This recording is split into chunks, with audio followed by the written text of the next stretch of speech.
Bismillahirrahmanirrahim. Assalamualaikum warahmatullahi wabarakatuh. Kembali lagi dengan saya Nurul Aulia, mahasiswi dari Fakultas Ekonomi Universitas Muhammadiyah Cirebon. Nah, di video kali ini saya ingin menjelaskan tentang makna Al-Quran dan Sunnah. Langsung saja saya akan menjelaskannya. Makna aruju ilal Quran wa Sunnah atau makna kembalinya ke Al-Quran dan Sunnah. Dalam konteks pemahaman di dalam bermuhammadiyah, kita sebagai seorang muslim tentunya sudah menjadi komitmen bahwa menjadikan Al-Quran dan Sunnah itu adalah pondasi dasar kita. Kebijakan dasar dalam mengambil suatu keputusan yang terkait dengan hukum-hukum dasar kebijakan dasar dalam mengambil suatu keputusan yang terkait dengan hukum-hukum di dalam ajaran agama yang kita yakini. Arti dari Al-Quran adalah sebagai petunjuk bagi seluruh umat manusia di seluruh muka bumi dan memberikan penjelasan akan petunjuk-petunjuk itu. Dan Al-Quran juga sebagai pembeda yang membedakan antara hak dan yang batil, antara yang halal dan yang haram, dan antara kebenaran dan kesalahan. Nah, itu semua sudah dipaparkan dalam Al-Quran. Arti dari Al-Hadis adalah sebagai pondasi dasar kita dan hukumnya kedua setelah Al-Quran, di mana kita hendaknya harus mau belajar mengetahui tentang berbagai macam hal yang terkait tentang hadis-hadis tersebut. Karena penjabaran Al-Hadis itu adalah melengkapi tentang ajaran-ajaran yang ada dalam Al-Quran yang tidak secara langsung, secara gamblang dijelaskan. Maka sebagai wujud penjelasannya, dilengkapilah penjelasan-penjelasan yang disampaikan Rasulullah Muhammad SAW melalui hadis-hadis. Nah, selanjutnya saya akan menjelaskan tentang makna hakikat Al-Quran dan makna hakikat Al-Hadis. Nah, selanjutnya tadi saya ingin menjelaskan tentang hakikat Al-Quran. Al-Quran, kitab suci umat manusia, ini merupakan kalam atau perkataan Allah Subhanahu wa taala yang diwahyukan kepada Nabi Muhammad SAW melalui malaikat Jibril dengan lafal dan maknanya. Al-Quran sebagai kitab Allah menempati posisi sebagai sumber pertama dan utama dari semua ajaran Islam dan berfungsi sebagai petunjuk atau pedoman bagi umat manusia dalam mencapai kebahagiaan hidup di dunia maupun di akhirat. Kata Al-Quran berasal dari kata kerja yaitu qoro'a yang berarti membaca dan membentuk masdar atau kata dasarnya adalah Quran yang berarti bacaan. Al-Quran dengan makna bacaan dinyatakan oleh Allah dalam beberapa ayat, antara lain dalam surat Al-Qiyamah ayat 16-18, Al-Baqarah ayat 185, Al-Hijr ayat 87, dan Tata ayat 2, dan masih banyak lagi. Al-Quran mempunyai beberapa nama, di antara lainnya adalah Kitab Allah, Al-Furqan yang berarti pembeda antara yang benar dan yang batil, Az-Zikir yang berarti peringatan, dan At-Tanzil yang berarti diturunkan. Para ulama berpendapat tentang hakikat Al-Quran.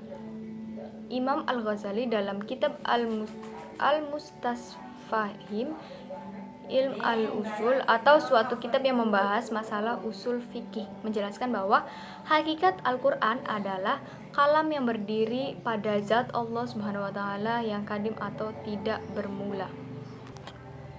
Nah, terus menurut mutakalimin atau ahli teologi Islam, hakikat Al-Quran adalah makna yang berdiri pada zat Allah Subhanahu wa taala. Adapun golongan Mu'tazilah atau hakikat Al-Quran adalah huruf-huruf dan suara yang diciptakan Allah yang setelah berwujud lalu hilang dan lenyap.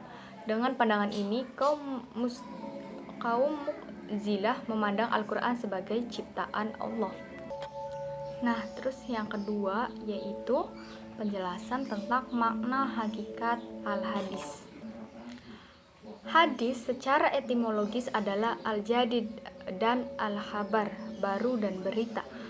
Menurut istilah syariat, pemakaian istilah hadis juga berbeda-beda sesuai dengan disiplin ilmu masing-masing. Nah, menurut Ibnu Mansur, kata hadis berasal dari bahasa Arab yaitu al-hadis. Jamaknya al-hadis, al-hadistan, dan al-hudstan. Secara etimologis, kata hadis memiliki banyak arti, di antaranya al-jadid atau yang baru, lawan dari al-jadim yang lama, dan al-habar yang berarti kabar atau berita. Nah, dengan demikian, menurut ulama hadis, esensi hadis adalah sebagai berita yang berkenaan dengan sabda, perbuatan, takrir, dan hal ihwal Nabi Muhammad SAW. Adapun pengertian hadis secara luas, sebagaimana dikatakan Muhammad Mahfud At-Tirmizi, yaitu sesungguhnya hadis bukan hanya dimafukan kepada Nabi Muhammad SAW, melainkan dapat pula disebutkan pada mauquf atau dinisbatkan pada perkataan dan sebagainya dari sahabat, dan maqu atau dinisbatkan pada perkataan dan sebagai dari tabi'in. Bentuk-bentuk hadis yaitu yang pertama ada hadis qauli, yaitu segala bentuk perkataan atau ucapan yang disandarkan kepada Nabi Muhammad SAW. Nah, yang kedua ada hadis fi'li atau hadis perbuatan yang disandarkan kepada Nabi Muhammad SAW. Dengan kata lain, hadis tersebut berupa perbuatan atau gerakan Nabi Muhammad SAW. Nah, yang ketiga ada hadis takriri, adalah hadis berupa ketetapan Nabi Muhammad SAW. Nah, yang keempat ada hadis hami. Hadis hami adalah hadis yang berupa keinginan atau hasrat Nabi Muhammad SAW. Nah, yang kelima yaitu ada hadis ahwali, adalah hadis yang berupa hal ahwal Nabi yang termasuk dalam keempat kategori hadis di atas. Fungsi hadis terhadap Al-Quran. Tidak semua ayat Al-Quran dapat dipahami secara tekstual. Al-Quran menekan bahwa Rasulullah SAW memiliki maksud dan tujuan firman-firman Allah.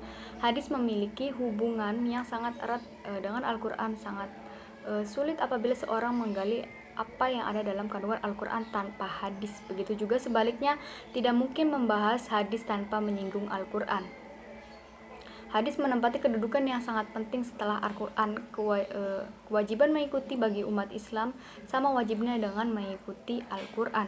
Hal ini karena hadis merupakan mubayyin terhadap Al-Quran. Tanpa memahami dan menguasai hadis, siapapun tidak akan bisa memahami Al-Quran. Sebaliknya, siapapun tidak akan bisa memahami hadis tanpa Al-Quran, karena Al-Quran merupakan dasar hukum pertama yang di dalamnya berisi garis besar syariat, dan hadis merupakan dasar hukum kedua yang di dalamnya berisi penjabaran dan penjelasan Al-Quran. Nah, itu tadi penjelasan atau makna hakikat Al-Quran dan hadis. Nah, cukup sampai di sini penjelasannya. Terima kasih yang sudah menonton. Billahi taufiq wal hidayah. Wassalamualaikum warahmatullahi wabarakatuh.